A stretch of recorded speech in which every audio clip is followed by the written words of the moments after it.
joke. Do we want to move on to the drought and impending death or the Facebook FTC dismissal? Oh, that was incredible. And also, the FTC got 2 gut punches in a row, and then Amazon writes this petition to recuse Lina Khan. It's like, that's why she was hired. Incredible. She was hired because she's an expert on Amazon. The Amazon letter was actually extremely well written and basically said, I know that she's in charge of basically finding fairness, and fairness seems to be that we will get legislated, but we believe that it's unfair to us, so please take her out of the mix. I just think it was fantastic. I mean, it's incredible. It's like, isn't this the point of having her in the job? It's like, we've hired a new prosecutor who specializes in organized crime, and the Gambino crime family has petitioned to have them exactly recused. recused from doing any organized crime. Right. Their argument is that she should be recused because she published articles on how that Amazon should be broken up, and they're saying she's already prejudged the situation. There's no way this is going to fly. There's no way she's going to get recused. But I think what they're trying to do is put an argument on appeal, so that if Lina Khan does break them up somehow, they can then go appeal to the Supreme Court or wherever. And this is basically reserving an argument they can make later. So just to highlight, the FTC brought this case against Facebook, saying that they're a monopoly and their monopolistic practices are damaging the market. The DC federal court threw out the case, and they basically said that the FTC failed to demonstrate in any way that Facebook has a monopoly over anything, because they kept using the 60% market share term, and they're like, 60% what? And the FTC was never able to give them data or facts to indicate what Facebook has a 60% share of. There are other social media services, there are other advertising platforms, there are other content sites that are all in aggregate much larger than Facebook.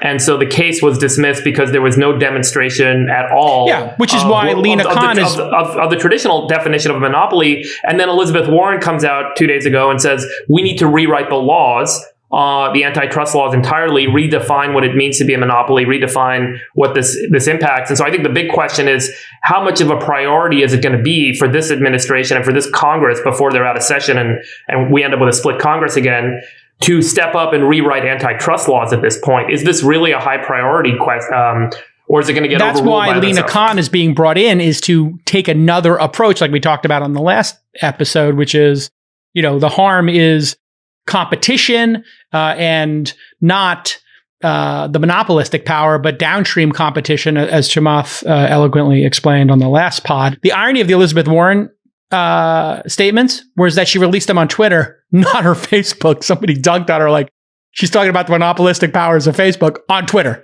Right. Yeah. You have an alternative, was the point. And Sacks, I mean, how big of a like legislative priority is this going to be for Democrats?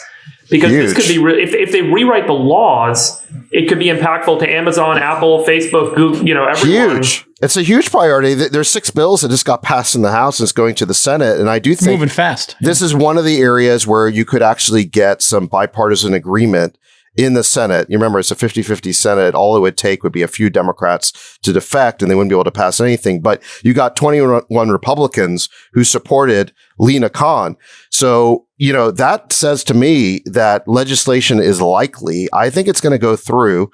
I think we are going to see some big changes. And in fairness to Lina Khan, this FTC lawsuit that got thrown out was brought before she got there. She didn't have a chance to shape those arguments. They have 30 days to refile. It'll be really interesting to see how she handles this hot potato now, whether she brings the lawsuit in a different way in the next 30 days or whether she lets it drop. But I do think that of all the big tech companies, the argument for breaking up Facebook is the weakest, because it's true. Like, it's harder to say definitively they have a monopoly in social networking when you've got Twitter, you've got Snapchat, you've got Reddit, you've got TikTok, you've got LinkedIn, you've got so many other companies in social media.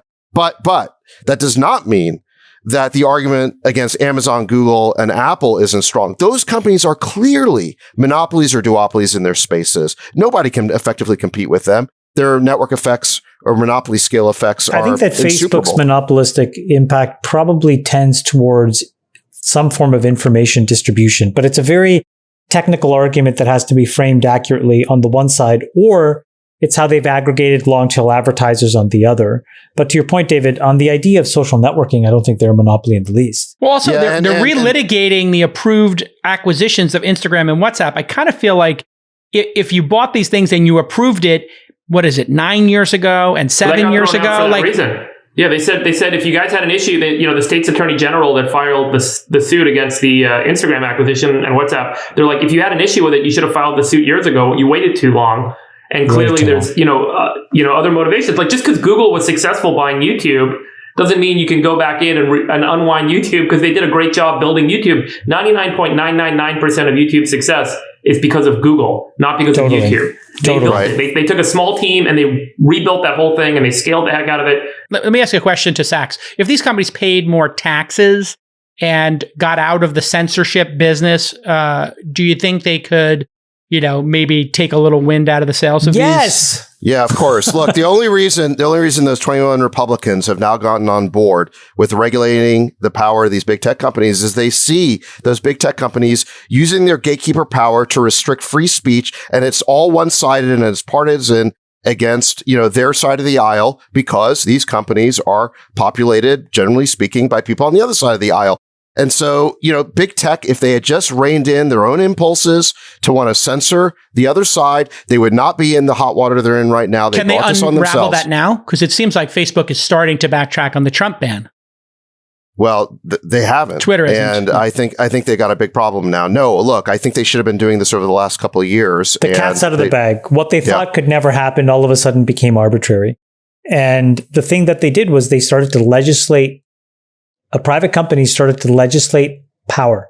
And that's just a third rail issue. The minute you do that, you have every government in the world saying to themselves, wait a minute, I am only focused on this one thing, right? I don't take a huge salary. I've been grinding at the low levels of politics for 40, 50 years to get to this exact place. And now I have a bunch of hipsters in Menlo Park telling me what I can and can't say to the people that I worked a lifetime to basically be able to govern over. I mean, it can't stand. Yeah. So I think a big mistake that Zuckerberg made goes all the way back to 2016. Facebook basically bought into the disinformation argument. They apologized for it. That was the time for Zuckerberg to fight. He should have said, no, listen. Was the FSB, were these bad actors on Facebook? Yes. But when you look at the total number of impressions and page views, it was like a drop of water in the ocean. We're not the ones who caused this election to go the way it did. Obama used Facebook very effectively in 2008, and nobody had a problem with us then. And that was the time to fight. That was the time to fight. And to your point, David, he actually should have been even more. He said the reason Trump got elected was not me, but it was Obama. He could have really gone on the attack, and he would have done himself. Well, look, Hillary just ran a bad campaign. If Hillary had just campaigned in Wisconsin, it would have gone a different way in 2016.